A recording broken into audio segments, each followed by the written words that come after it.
o Messias, seu advento e o propósito de sua segunda vinda. Em hebraico, a palavra Messias significa o ungido, que significa rei. O povo escolhido de Israel acreditava na palavra de Deus revelada pelos profetas, segundo a qual Deus lhes enviaria um rei salvador. Essa era a sua esperança messiânica. Deus enviou esse Messias na figura de Jesus Cristo. Cristo, em grego, significa Messias. O Messias vem com o objetivo de cumprir o trabalho da salvação de Deus por causa da queda. Sendo assim, os homens precisam de salvação. Por isso, antes de esclarecermos o significado da salvação, devemos primeiro compreender a queda, sobretudo como ela influenciou no fracasso da realização da finalidade da criação de Deus. Portanto, em primeiro lugar, temos que compreender a finalidade da criação.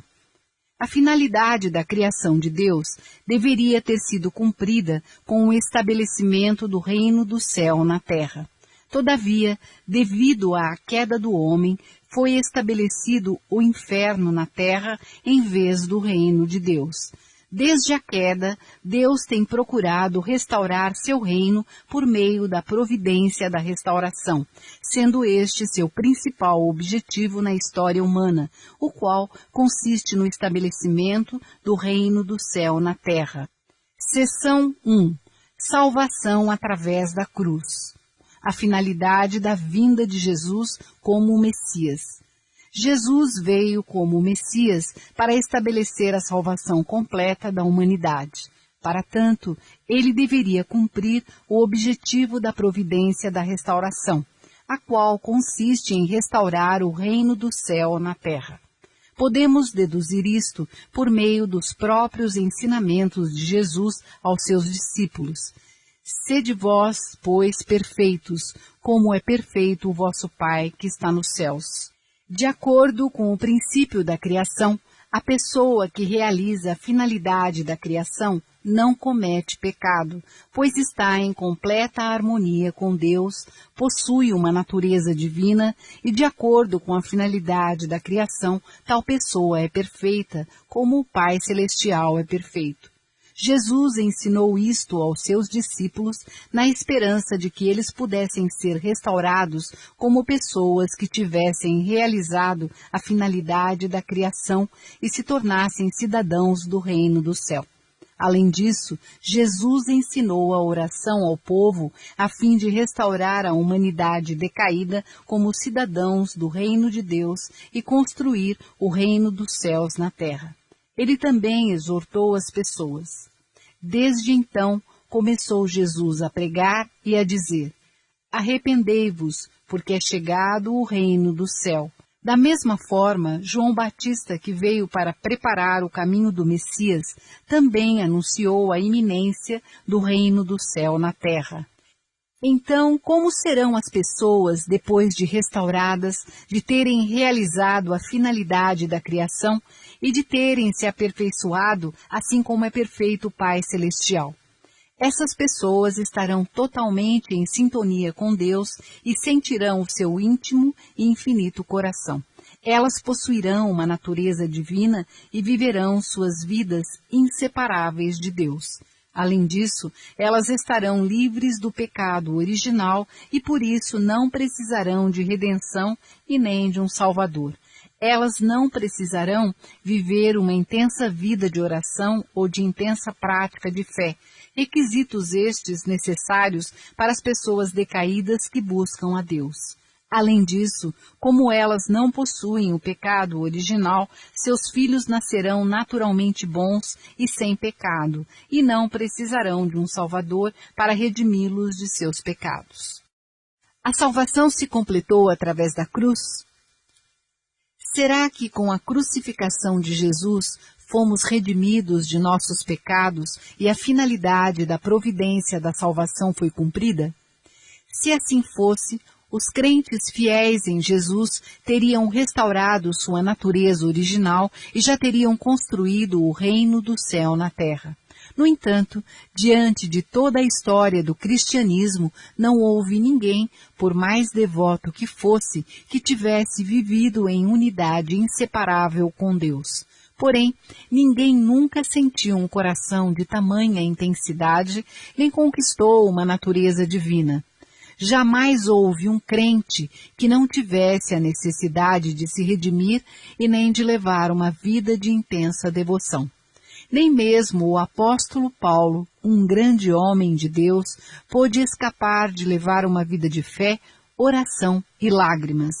Além do mais, nenhum pai cristão, por mais devoto que fosse, deu à luz um filho sem pecado original e que pudesse entrar no reino de Deus sem a necessidade da redenção pela graça do Salvador.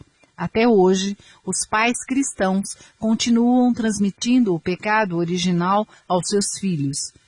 Qual a lição que podemos aprender desse exame crítico e profundo da realidade de fé e de vida cristã? Ela ensina-nos que a graça da redenção pela cruz não erradicou por completo nem restaurou perfeitamente a nossa natureza original. Jesus, sabendo que a redenção pela cruz não cumpriria totalmente a finalidade de sua vinda, prometeu que voltaria novamente. Prometeu também realizar a vontade de Deus na terra, a qual é imutável e absoluta. Por este motivo, Jesus pretendia voltar para realizar a vontade de Deus por completo. Será que o sacrifício de Jesus na cruz foi em vão? Claro que não. Se assim fosse, o cristianismo não teria tido uma história tão notável como teve. Além do mais, nossa própria experiência de fé deixa claro quanto à amplitude da graça da redenção pela cruz, a qual não nos libertou completamente do pecado original, não nos restaurou ao estado de perfeita natureza original, livre da queda, não nos livrou de cometer pecado e nem nos permitiu estabelecer o reino do céu na terra. Então, qual a avaliação mais precisa quanto ao prolongamento da salvação por meio da cruz? A menos que esta questão seja respondida, ficará difícil para as pessoas do mundo moderno conduzirem corretamente a sua fé. Porém, antes de qualquer coisa, é necessário voltarmos e analisar a morte de Jesus na cruz. A morte de Jesus na cruz. Será que a morte de Jesus na cruz era a predestinação original de Deus? Examinemos isto de vários pontos de vista, tais como os primeiros procedimentos das palavras de seus discípulos, conforme estão registradas na Bíblia. Havia um sentimento unânime e evidente entre os discípulos em relação à morte de Jesus, na qual, diante de muita dor, estavam pasmos e indignados. Estevão, por exemplo, perplexo de indignação pela ignorância e descrença dos líderes judeus, chamou-os de assassinos e rebeldes e condenou-os por suas ações. Os cristãos têm partilhado dos mesmos sentimentos dos discípulos do tempo de Jesus. Portanto, se a morte de Jesus tivesse sido o resultado da predestinação do cumprimento da vontade de Deus, então teria sido natural que os discípulos ficassem tristes com sua morte e não tivessem, de maneira alguma, ficado tão ressentidos e pesarosos com os líderes judeus que causaram sua crucificação. Podemos então deduzir, por meio de suas amargas reações, que a morte de Jesus na cruz fora tremendamente injusta e indevida. Vejamos agora, do ponto de vista da providência de Deus, se a crucificação de Jesus era inevitável como predestinação de sua vontade. Deus escolheu o povo de Israel entre os descendentes de Abraão. Ele protegeu-os, alimentou-os e, contudo, disciplinou-os diante de muitas tribulações e provações. Para confortar seu povo, Deus estabeleceu uma promessa inabalável de que um dia lhes enviaria um Messias. Ele, então, preparou-os para receber o Messias, fazendo-os construir o tabernáculo e o templo.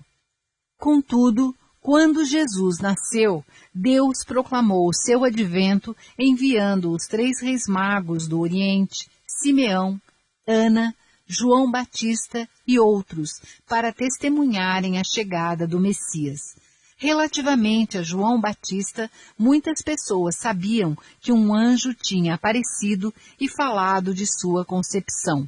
Os milagres que rodearam seu nascimento agitaram a Judéia, criando uma grande expectativa. Além disso, a vida ascética de João no deserto era tão impressionante que muitas pessoas se interrogavam se ele não seria o Cristo. O propósito de Deus, ao enviar uma personalidade do nível de João Batista para testemunhar a vinda de Jesus, foi para encorajar o povo judeu a acreditar e a seguir Jesus como o Messias. Como a vontade de Deus era que o povo judeu da época acreditasse e seguisse Jesus como Messias, o povo que tinha sido preparado para viver de acordo com a vontade de Deus deveria ter acreditado nele. Se o povo tivesse acreditado em Jesus, como Deus o desejava, será que teria acatado o pensamento de pregar Jesus numa cruz? Teriam os judeus desejado algum mal ao Messias por quem haviam esperado tão ansiosamente? Contudo, por terem se rebelado contra a vontade de Deus e não terem acreditado que Jesus era o Messias, este foi entregue à crucificação. Desta forma, podemos compreender que Jesus não veio para morrer na cruz. A seguir, analisemos as palavras e os procedimentos do próprio Jesus para averiguarmos se a sua crucificação seria de fato a forma de completar sua missão como Messias. As palavras e os procedimentos de Jesus tinham como objetivo levar o povo a acreditar que ele era o Messias. Por exemplo, quando as pessoas lhe perguntaram sobre o que deveriam fazer para realizar a obra de Deus, Jesus respondeu-lhes: "A obra de Deus é esta, que acrediteis naquele que ele enviou." João capítulo 6, versículo 29. Um dia Jesus estava angustiado devido à descrença dos fariseus e, não tendo ninguém com quem partilhar o seu coração, olhou com tristeza para a cidade de Jerusalém, chorou e lamentou sobre o destino do povo judeu, que Deus havia guiado com tanto amor e empenho durante 2000 anos. Jesus profetizou que a cidade seria destruída e que não ficaria pedra sobre pedra, focalizando claramente a ignorância do povo, dizendo: "E te derribarão a ti e a teus filhos que dentro de ti estiverem, e não deixarão em ti pedra sobre pedra, pois que não conheceste o tempo da tua visitação." Em outra ocasião, Jesus lamentou a teimosia e a descrença do povo de Jerusalém, dizendo: "Jerusalém, Jerusalém, que matas os profetas e apedrejas os que te são enviados. Quantas vezes eu quis ajuntar os teus filhos, como a galinha ajunta os seus pintos debaixo das asas, e tu não quisestes." Mateus capítulo 23, versículo 37. Jesus censurou o povo que se recusava a acreditar nele, apesar de conhecer as Escrituras que davam testemunho de sua vinda. "Examinais as Escrituras, porque vós cuidais ter nelas a vida eterna, e são elas que de mim testificam, e não quereis vir a mim para terdes vida." João, capítulo 5, versículos 39 e 40. "Eu vim em nome de meu Pai, e não me aceitais. Se outro vier em seu próprio nome, a esse aceitareis. Porque se vós cresceis em Moisés, creríeis em mim, porque de mim escreveu ele." João, capítulo 5, versículos 43 a 46. Quantos milagres e sinais Jesus realizou na tentativa desesperada a fim de despertar o povo de sua descrença. Todavia, mesmo testemunhando as obras maravilhosas de Jesus, os líderes religiosos zombavam dele como se ele fosse possuído por Beelzebu. Diante de uma situação tão miserável, Jesus disse: Mas, se as faço e não credes em mim, crede nas obras, para que conheçais e acrediteis que o Pai está em mim e eu nele. João, capítulo 10, versículo 38. Mais adiante, confrontando seus opositores, Jesus denunciou de modo contundente a sua hipocrisia. Por meio de suas palavras e procedimentos, Jesus tentou levar seu povo a acreditar nele, porque essa era a vontade de Deus. Todavia, se eles tivessem seguido a vontade de Deus e acreditado em Jesus como Messias, quem dentre eles teria ousado enviá-lo à cruz? Diante de todas as evidências citadas, podemos deduzir que a morte de Jesus na cruz foi um triste resultado da ignorância e da descrença do povo de sua época. A cruz não era necessária para realizar sua missão de Messias. Esta ideia está bem ilustrada nas últimas palavras de Jesus quando estava pregado na cruz. Pai, perdoa-lhes, porque não sabem o que fazem. Lucas, capítulo 23, versículo 34. Se Deus tivesse predestinado originalmente a morte de Jesus na cruz, este teria seguido o caminho da cruz, sabendo que era esse seu destino. Então, por que razão Jesus orou por 3 vezes? Meu Pai, se é possível, passa de mim este cálice. Todavia, não seja como eu quero, mas como tu queres. Na verdade, Jesus fez essas orações desesperadas porque sabia bem que sua morte arruinaria a esperança de alcançar o reino do céu na terra. E isto seria uma enorme desilusão para Deus, que desde a queda vinha lutando tanto para realizar esta esperança. Além disso, Jesus sabia que as aflições da humanidade continuariam sem consolo até o momento de sua segunda vinda. Jesus disse: E como Moisés levantou a serpente no deserto, assim importa que o Filho do Homem seja levantado. Quando os israelitas perderam a fé em Moisés no caminho para Canaã, apareceram serpentes de bronze que começaram a matá-los. Deus ordenou a Moisés que construísse uma serpente de bronze e a colocasse numa haste, de modo que todos os que olhassem para ela pudessem sobreviver. Similarmente, Jesus previu que, devido ao fato de o povo escolhido não acreditar nele, a humanidade seria entregue ao inferno. Ele então previu que seria pregado na cruz como a serpente de bronze, a fim de salvar toda a humanidade, garantindo a salvação para todos os que acreditassem nele. Prevendo isto, com o coração partido, Jesus fez esta profecia de mau presságio. Um outro indício de que a morte de Jesus na cruz não era a vontade de Deus é que o Estado de Israel entrou em declínio depois de sua crucificação. Isto foi consequência da descrença do povo, que conhecia a profecia de que Jesus viria, se sentaria no trono de Davi e estabeleceria um reino eterno. Porque um menino nos nasceu, um filho se nos deu, e o principado está sobre os seus ombros, e o seu nome será Maravilhoso Conselheiro, Deus Forte, Pai Eterno, Príncipe da Paz. Do incremento deste principado e da paz não haverá fim sobre o trono de Davi e no seu reino para o firmar e o fortificar em juízo e em justiça, desde agora e para sempre. O zelo do Senhor dos Exércitos fará isto. Isaías, capítulo 9, versículos 6 e 7. Um anjo apareceu a Maria antes da concepção de Jesus e fez uma predição semelhante. E eis que em teu ventre conceberás e darás à luz um filho, e pôr-lhe-ás o nome de Jesus. Este será grande e será chamado Filho do Altíssimo, e o Senhor Deus lhe dará o trono de Davi, seu pai, e reinará eternamente na casa de Jacó, e o seu reino não terá fim. Lucas, capítulo 1, versículos 31 a 33.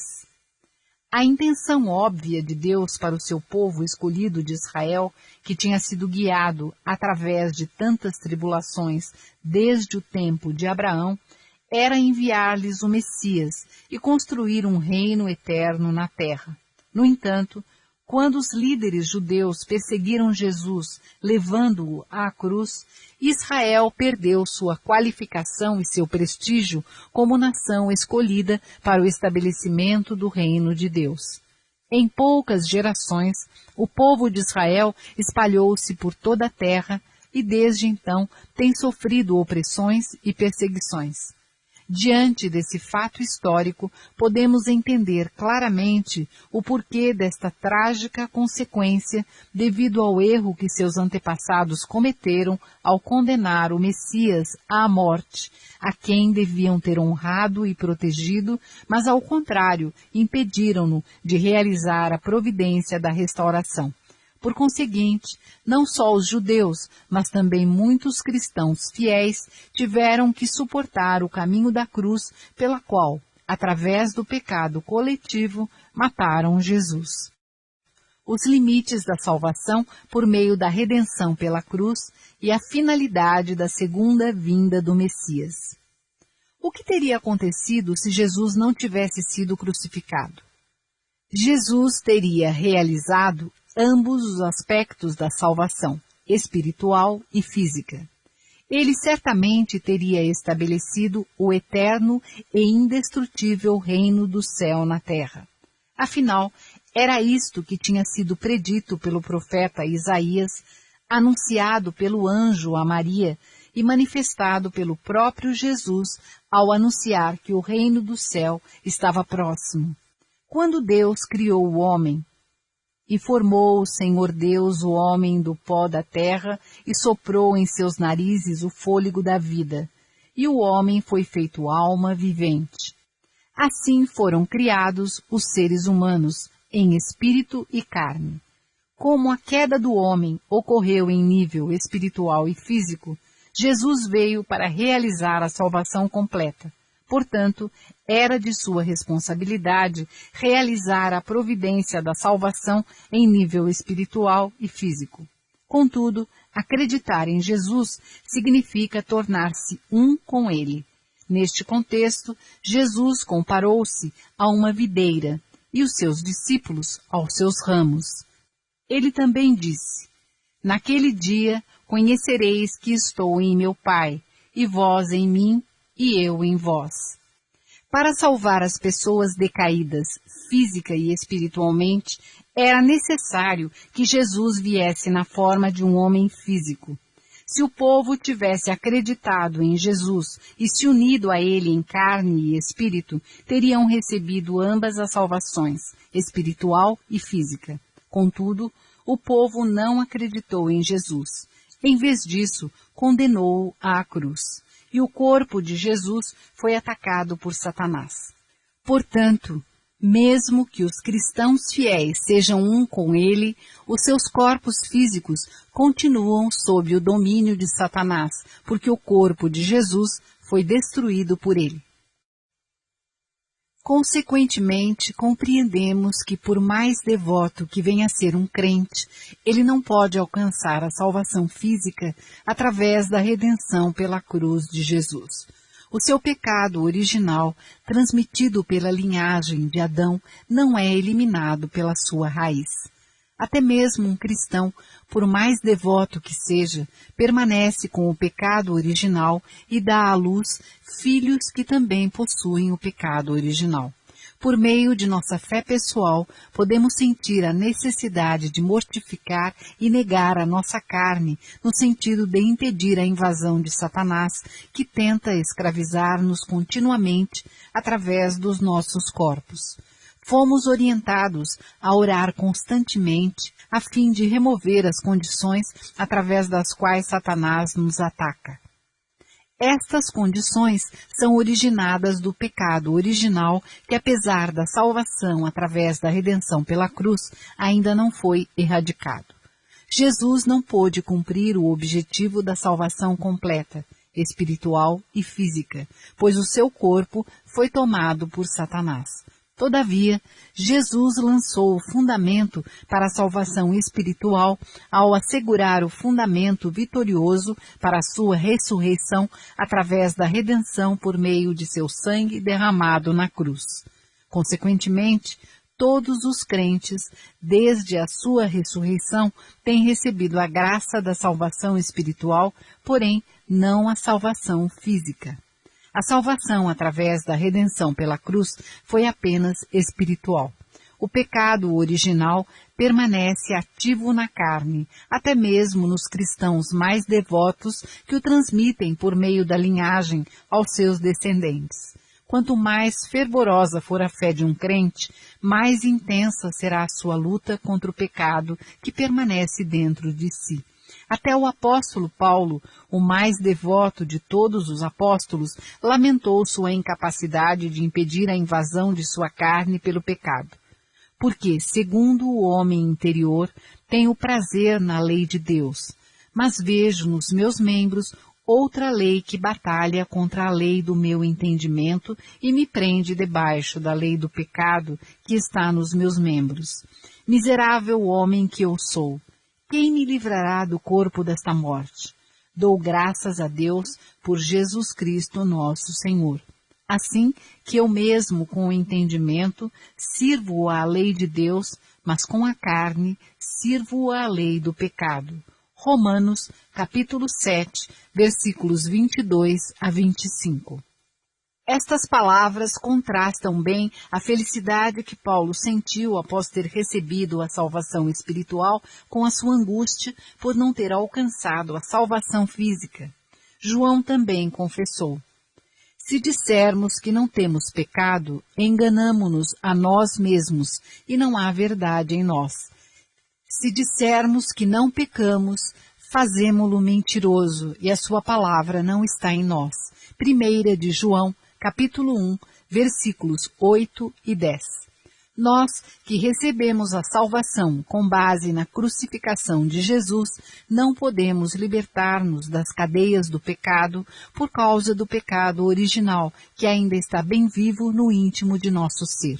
Contudo, para erradicar o pecado original, que não foi eliminado por Jesus, deixando a providência da salvação física incompleta, ele tem que voltar à terra e só então será cumprido o propósito da obra da salvação de Deus, tanto a nível espiritual quanto a nível físico. Os dois tipos de profecias referentes à cruz. Se a morte de Jesus na cruz não foi a predestinação como sendo necessária para o cumprimento de seu propósito como Messias, por que então foi profetizado em Isaías que ele sofreria a provação da cruz? À primeira vista, pode-se pensar que a Bíblia contém apenas profecias sobre o sofrimento de Jesus. No entanto, quando lemos a Bíblia mais atentamente, centralizando-nos no princípio, percebemos que existem outras profecias contrárias. Como a profecia de Isaías e o anúncio do anjo a Maria, foi predito que Jesus se tornaria o rei dos judeus ainda durante a sua vida e que estabeleceria um reino eterno na terra.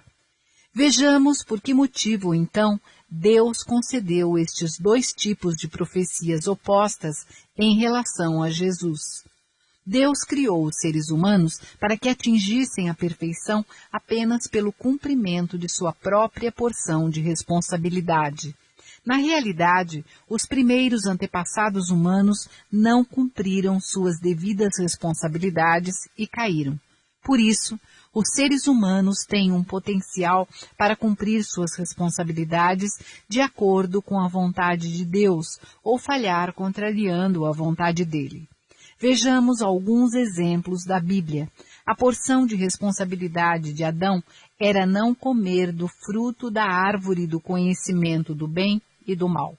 Ele podia obedecer a um mandamento de Deus e alcançar a perfeição ou comer do fruto e morrer. Das duas opções, ele escolheu a última. Na era do Antigo Testamento, Deus deu os 10 mandamentos e a lei de Moisés para que o povo obedecesse como condição para a sua salvação. A responsabilidade do povo era obedecer à lei e receber a salvação, ou desobedecer e cair na ruína. Para os israelitas que deixaram o Egito e partiram em direção a Canaã, sua responsabilidade era de obedecer às instruções de Moisés. Eles podiam agir de acordo com a direção de Moisés e entrar na terra prometida de Canaã, ou ficarem contra ele e não entrar na terra prometida. Contudo, Deus havia predito que conduziria os israelitas até a terra de Canaã e ordenou a Moisés levá-los até lá. Contudo, devido à sua falta de fé, o povo pereceu no deserto e apenas os seus descendentes puderam chegar até o destino final. Os seres humanos, assim, possuem a sua própria porção de responsabilidade e podem cumpri-la de acordo com a vontade de Deus ou não. A natureza dos frutos que eles produzem depende do cumprimento ou não de sua própria porção de responsabilidade. Foi por esse motivo que Deus concedeu 2 tipos de profecias relativamente ao cumprimento da sua vontade.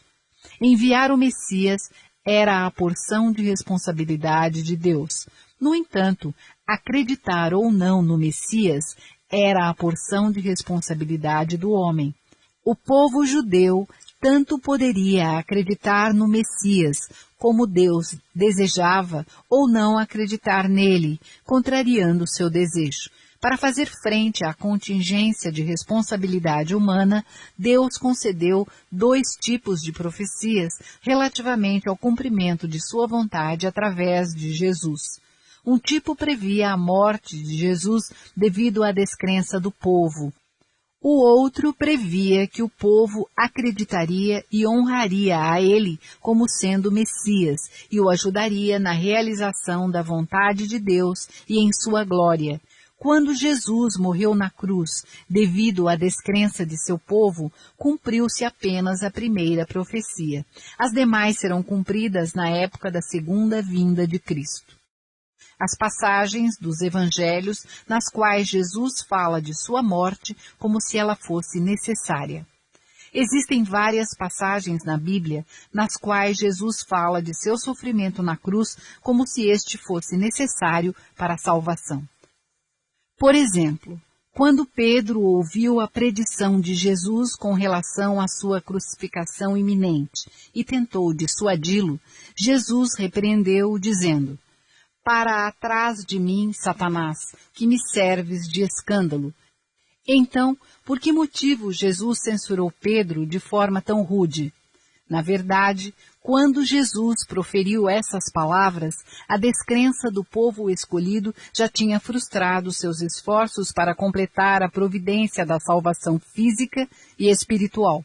Nessa altura, Jesus já tinha aceitado o caminho da cruz como uma condição de indenização para abrir, pelo menos, o caminho para a salvação espiritual da humanidade. A dissuasão de Pedro poderia ter impedido Jesus de preparar o caminho para a salvação espiritual através da cruz. Por isso, Jesus o repreendeu. Um segundo exemplo são as últimas palavras de Jesus na cruz: "Tudo está consumado." Jesus não disse essas palavras com o intuito de dizer que a providência da salvação tinha sido consumada por completo através da crucificação. Depois de perceber que a descrença do povo era inalterável, ele escolheu o caminho da cruz para estabelecer o fundamento para a salvação espiritual, deixando a obra da salvação física para ser cumprida no tempo do segundo advento. Por isso, com a expressão "tudo está consumado", Jesus quis dizer que tinha terminado de estabelecer o fundamento para a salvação espiritual. A essa altura, ele tinha se colocado na posição alternativa de objeto condicional para a providência da salvação. Para que possamos usufruir de uma verdadeira fé, é necessário criar antes uma comunhão direta com Deus através das experiências espirituais de oração e, em seguida, compreender a verdade através de uma leitura correta das Escrituras. Também foi por esta razão que Jesus disse para adorarmos a Deus em espírito e em verdade. Desde o tempo de Jesus, os cristãos têm acreditado que ele veio a este mundo para morrer na cruz. Eles desconhecem o propósito fundamental pelo qual Jesus veio como o Messias e não têm compreendido a salvação espiritual que ele nos trouxe, julgando ser esta tudo o que a sua missão implicava. Jesus queria ter vivido e realizado seu destino. No entanto, devido à descrença do povo, morrera com um coração repleto de desilusão. Por isso, é necessário que surjam na terra noivas fiéis, crentes de profundo coração, que possam aliviar o amargo e doloroso coração de Jesus e exaltar seus desejos antes de sua volta como noivo. Ainda assim, Jesus lamentou: quando, porém, vier o Filho do Homem, porventura achará fé na terra? Prevendo que, quando voltar, o povo estará provavelmente mergulhado nas trevas. A partir desse nosso estudo bíblico, podemos perceber com clareza que Jesus não veio para morrer na cruz. Poderemos ter certeza disso se conseguirmos nos comunicar e perguntar diretamente a Jesus em espírito. Se a percepção espiritual não estiver ao nosso alcance, então devemos procurar os testemunhos daqueles que possuem esse dom, a fim de compreendermos corretamente o seu coração e aprofundarmos mais a nossa fé. Só então seremos dignos de nos tornarmos as noivas de Jesus, capazes de recebê-lo nos últimos dias. Seção 2. A segunda vinda de Elias e João Batista. O profeta Malaquias previu que Elias viria de novo. Eis que eu vos envio o profeta Elias, antes que venha o grande e terrível dia do Senhor. Jesus testemunhou que a vinda anunciada de Elias se realizara através de João Batista. Mas digo-vos que Elias já veio, e não o conheceram, mas fizeram-lhe tudo o que quiseram. Assim farão eles também padecer o Filho do Homem. Então entenderam os discípulos que lhes falara de João Batista. Mateus capítulo 17, versículos 12 e 13. No entanto, nem João Batista se reconheceu como sendo a segunda vinda de Elias, nem o povo judeu o reconheceu como tal. A ignorância de João reforçou suas dúvidas acerca de Jesus. Como muitos judeus estimavam João Batista, eles respeitaram o seu ponto de vista, aumentando mais ainda sua descrença em Jesus. Portanto, a ignorância de João Batista contribuiu muitíssimo para o caminho que levou Jesus à cruz. A crença judaica no retorno de Elias. Durante o período do Reino Unido, o ideal de Deus para o seu templo sagrado foi invadido por Satanás, através das transgressões do rei Salomão. Para restaurar o templo e abrir o caminho para a vinda do Messias, a encarnação do templo, Deus enviou 4 profetas maiores e 12 profetas menores a Israel, e através deles procurou purificar Israel de todas as influências satânicas. Além disso, Deus enviou o profeta Elias para levar a cabo o confronto com os profetas de Baal no Monte Carmelo. Ele os derrotou com o poder de Deus e destruiu os altares de Baal. Todavia, Elias subiu aos céus em um redemoinho e um carro de fogo antes de poder completar sua missão divina. Assim, o poder de Satanás retornou, continuando a atormentar a providência de Deus. O caminho do Messias não podia ser levado a cabo até que a influência satânica fosse totalmente removida. É por essa razão que antes de Jesus poder realizar o ideal da encarnação do templo, um outro profeta deveria herdar e completar a missão inacabada de Elias, que era quebrar os laços de seu povo com Satanás. Devido a essa necessidade providencial, o profeta Malaquias previu que Elias viria de novo. O povo judeu, que acreditava nas profecias das Escrituras, ansiava fervorosamente pelo advento do Messias. Contudo, devemos levar em consideração que eles também ansiavam muito pelo retorno de Elias.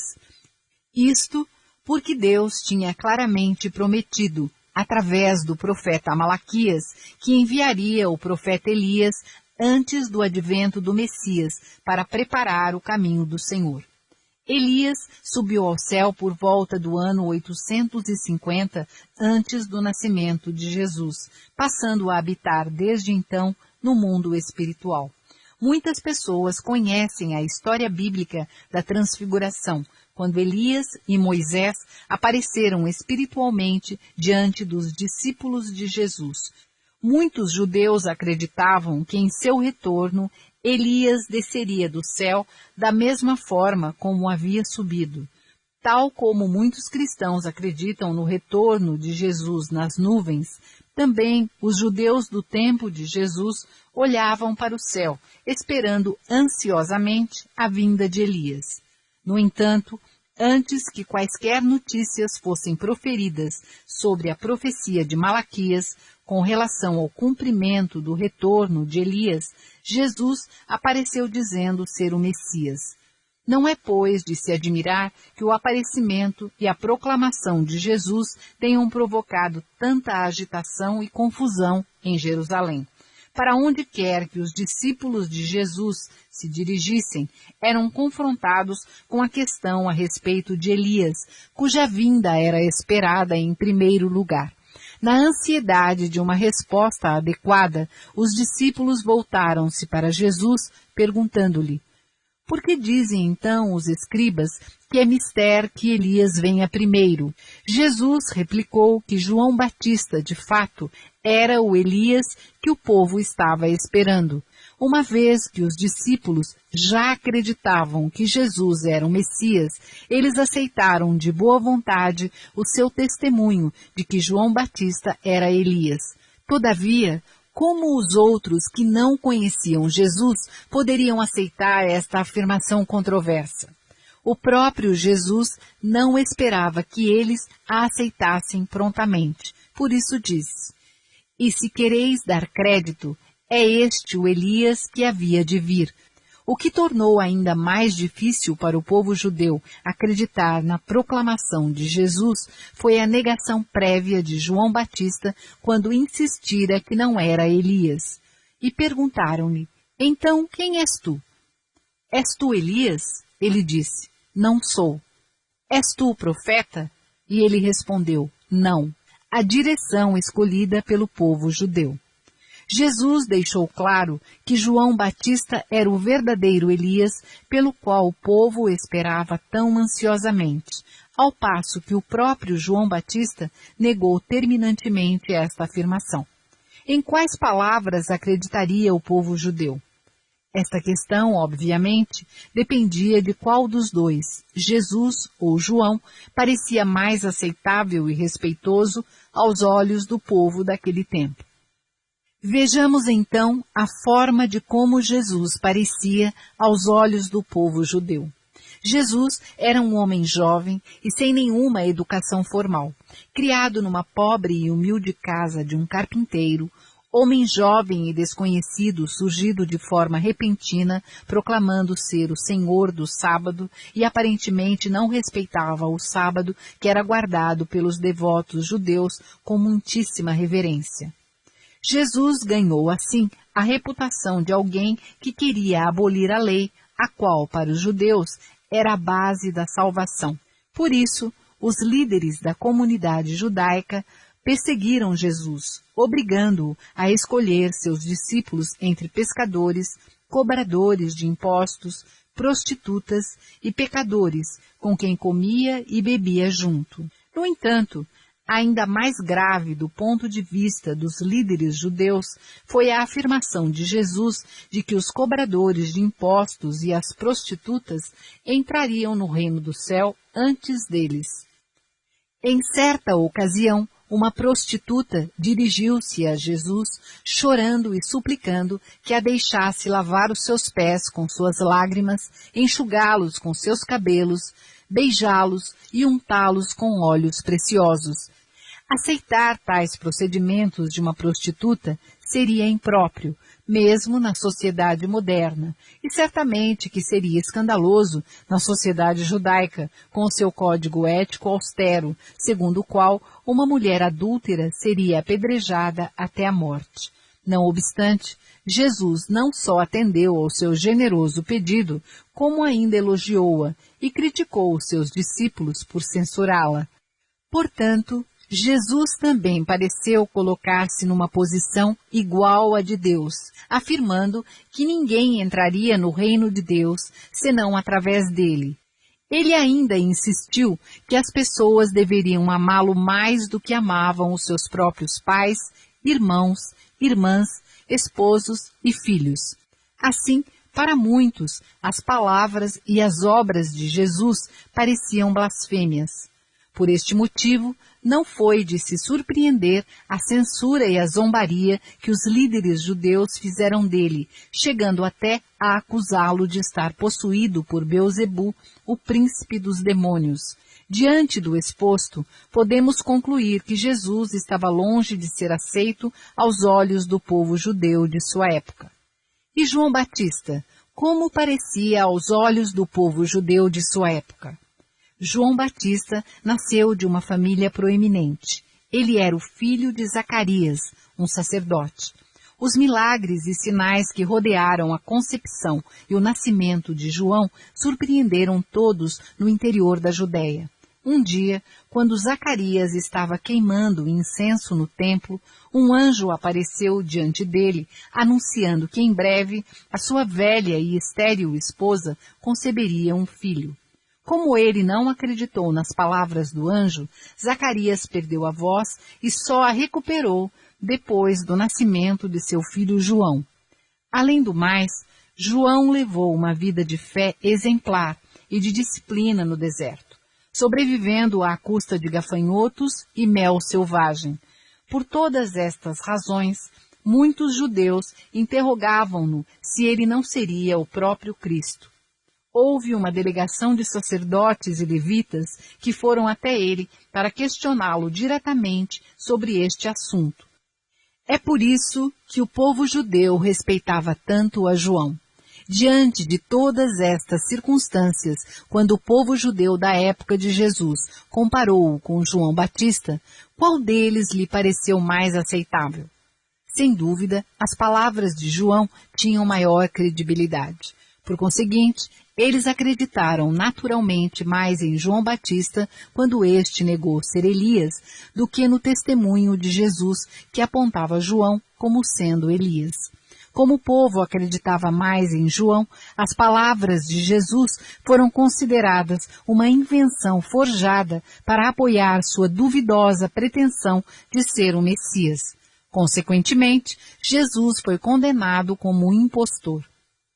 Logo após a condenação de Jesus como impostor, a descrença do povo a seu respeito cresceu dia após dia, levando-os a considerar suas palavras e ações de um modo cada vez mais ofensivo a eles.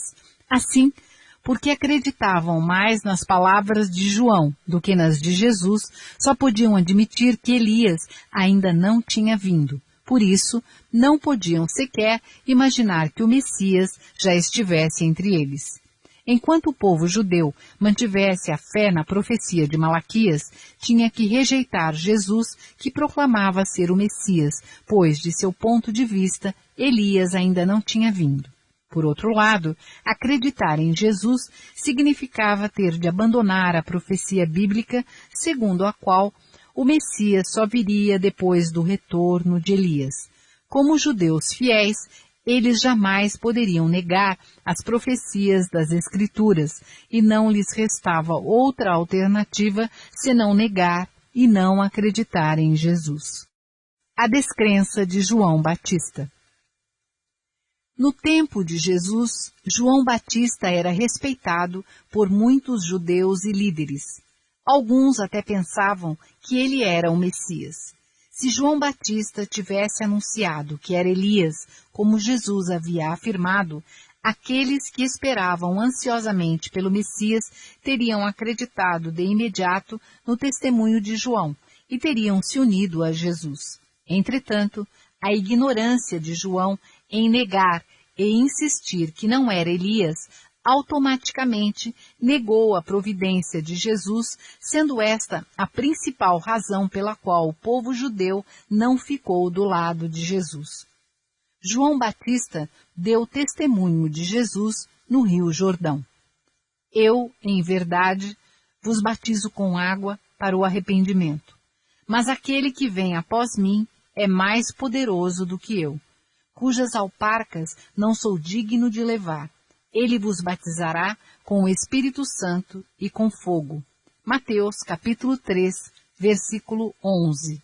E eu não o conhecia, mas o que me mandou batizar com água, esse me disse: sobre aquele que vires descer o Espírito e sobre ele repousar, esse é o que batiza com o Espírito Santo. Eu vi e tenho testificado que este é o Filho de Deus. João, capítulo 1, versículos 33 e 34.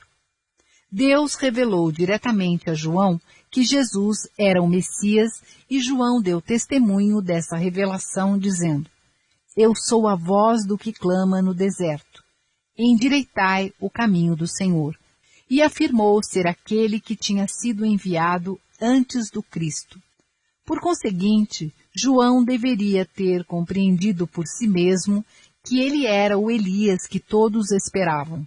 Mesmo que não o fizesse, o fato de Deus lhe ter revelado que Jesus era o Messias deveria ser o suficiente para levá-lo a aceitar o testemunho de Jesus e, em obediência, proclamar-se como sendo Elias. No entanto, João ignorou a vontade de Deus, negando o testemunho de Jesus a seu respeito, e afastou-se de Jesus, continuando a seguir seu próprio caminho.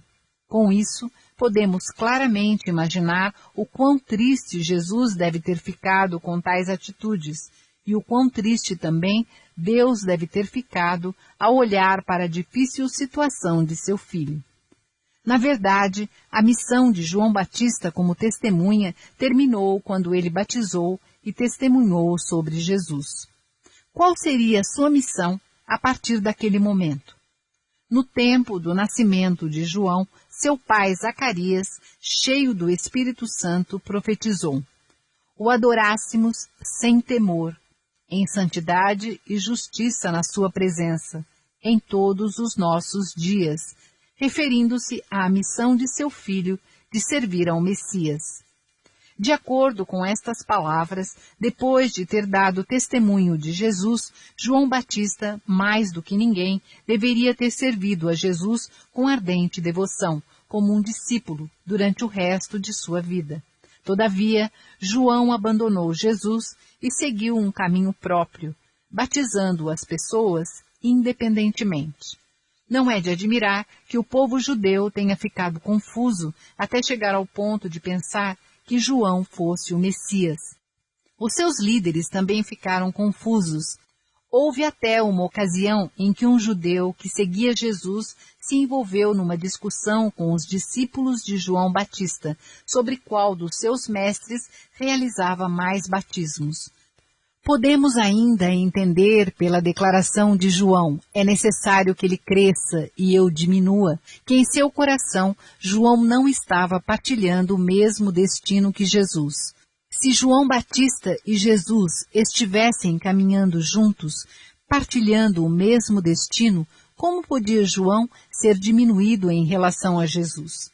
Na verdade, João Batista deveria ter sido o primeiro apóstolo, o mais zeloso quanto à proclamação do Evangelho de Jesus.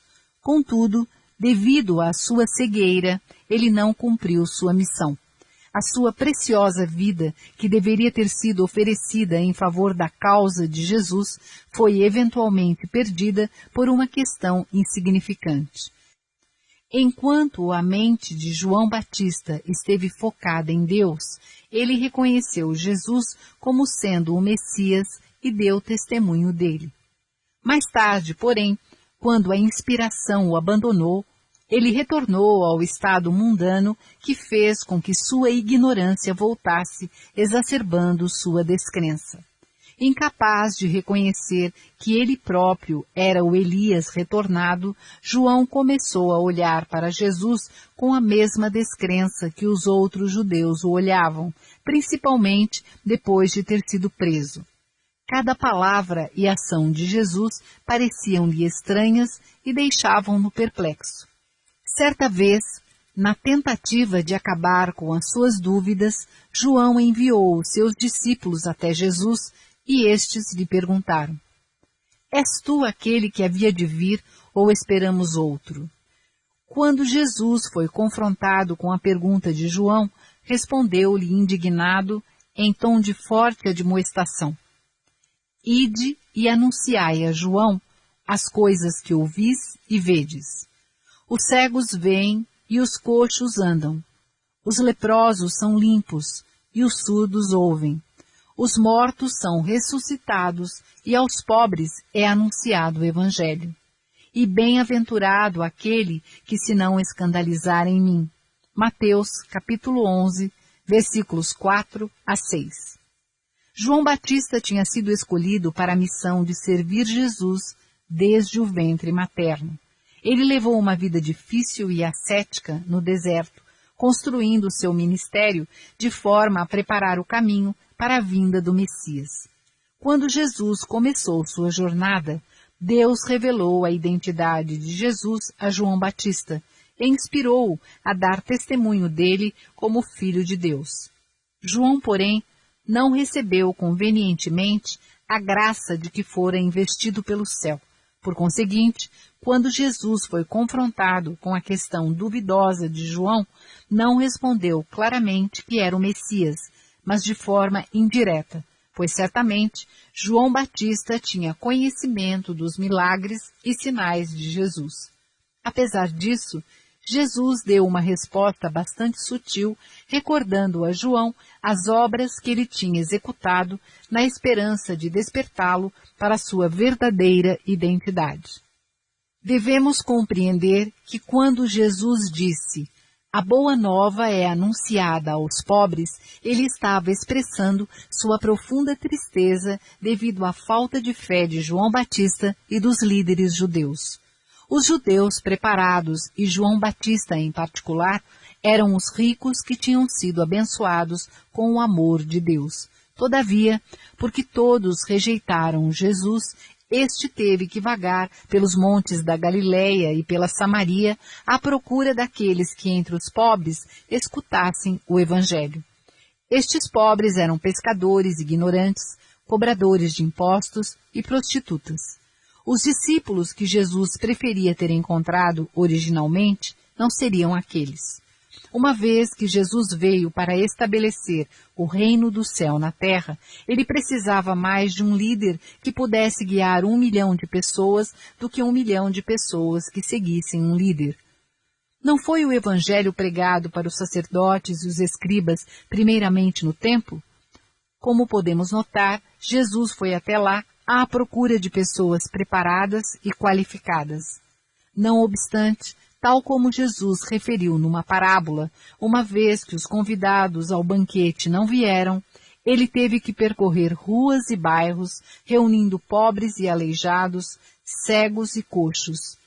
Diante da miserável situação de ter de oferecer as riquezas de seu banquete aos não convidados e aos rejeitados pela sociedade, Jesus manifestou sua tristeza nas seguintes palavras de julgamento: "E bem-aventurado aquele que não se escandalizar de mim." Apesar de João ter ficado bastante admirado, Jesus julgou a vida de João ao declarar indiretamente que aquele que se escandalizasse dele não seria abençoado, independentemente de sua grandeza. João ofendeu-se e falhou em sua missão de servir Jesus com devoção durante toda a sua vida. Depois de os discípulos de João Batista terem questionado Jesus e de terem retornado, Jesus observou que, embora João pudesse ter sido o maior de todos os profetas, ele tinha falhado em completar a missão que Deus lhe havia confiado. Em verdade vos digo que entre os que de mulher têm nascido, não apareceu alguém maior do que João Batista. mas aquele que é o menor no reino do céu é maior do que ele. Mateus capítulo 11, versículo 11. Todos os que estão no céu nasceram de uma mulher e viveram uma vida na terra. Seria de se esperar que, sendo João Batista o maior de todos os nascidos de mulheres, ele também seria o maior no reino do céu. Então, por que razão Jesus disse que João seria menor que o menor no reino do céu? Muitos foram os profetas que, ao longo dos anos, testemunharam o Messias indiretamente. Por sua vez, João tinha a missão de dar testemunho de Jesus de forma direta. Se dar testemunho do Messias era a missão principal dos profetas, então João Batista seria certamente o maior dos profetas. No entanto, em termos de servir ao Messias, ele foi o menor de todos. Todos no reino do céu, por menores que fossem, sabiam e reconheciam que Jesus era o Messias e serviam-no com devoção. Todavia, João Batista, que havia sido chamado para servir o Messias de forma mais próxima que qualquer outro, afastou-se de Jesus e seguiu o seu próprio caminho. Portanto, em termos de devoção a Jesus, ele foi inferior até ao menor do reino do céu. Jesus continuou: E, desde os dias de João Batista até agora, se faz violência ao reino dos céus, e pela força se apoderam dele. João Batista fora escolhido mesmo antes de seu nascimento e levara uma vida difícil e ascética no deserto.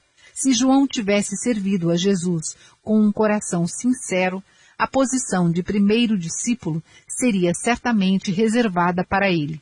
No entanto, por ter falhado em sua missão de servir a Jesus, foi Pedro um homem enérgico, quem herdou a posição de primeiro discípulo. Podemos, então, deduzir da expressão, desde os dias de João Batista até agora, que, ao pronunciar essas palavras, Jesus estava se referindo não ao povo em geral, mas especificamente a João Batista. Jesus concluiu: mas a sabedoria foi justificada pelas suas obras. Se João tivesse agido sabiamente, não teria abandonado Jesus e as suas obras teriam sido lembradas como justas para sempre. Infelizmente, isso não aconteceu. Ele bloqueou o caminho do povo judeu até Jesus, bem como o seu próprio caminho. Desse modo, podemos concluir que a principal razão pela qual Jesus teve que morrer na cruz foi a falha de João Batista. O sentido no qual João Batista era Elias. Foi dito anteriormente que João Batista deveria herdar e completar a missão que Elias deixou inacabada na terra. Segundo a Bíblia, ele nasceu com a missão de levar a cabo a providência de Deus no espírito e virtude de Elias para converter o coração dos pais aos filhos e os rebeldes à prudência dos justos, com o fim de preparar ao Senhor um povo bem disposto. Por isso, em termos de sua missão, João era a segunda vinda de Elias. Como será explicado mais adiante neste livro, Elias, de fato, retornou em espírito e estava tentando ajudar João Batista a cumprir a missão que ele próprio deixara inacabada durante sua vida na terra. João Batista servia simultaneamente como o corpo de Elias, através do qual este procurava completar sua missão. Portanto, em termos da missão comum a ambos, João pode ser visto como sendo o próprio Elias. A nossa atitude diante da Bíblia. Aprendemos que a ignorância e a descrença de João Batista em Jesus conduziu à descrença do povo judeu, o que eventualmente levou à crucificação de Jesus. Até hoje, nunca ninguém havia desvendado este segredo celestial, porque temos lido a Bíblia com a convicção de que João Batista foi um grande profeta. A nossa nova perspectiva sobre João Batista nos ensina que devemos evitar uma atitude de fé conservadora que nos torne receosos de questionar as crenças convencionais e as doutrinas tradicionais. Não seria um erro pensar em um João fracassado se ele tivesse tido êxito em sua missão? Da mesma forma, também é errado acreditar que João cumpriu a sua missão, quando de fato ele não o fez. Devemos esforçar-nos para ter uma atitude de fé correta, procurando em ambos espírito e verdade. Embora a nossa análise sobre João Batista se tenha baseado em um estudo da Bíblia, aqueles que tiverem a capacidade de se comunicar espiritualmente poderão verificar a condição de João Batista e confirmar que esta revelação sobre ele é totalmente correta e verdadeira. Fim do CD MP3 1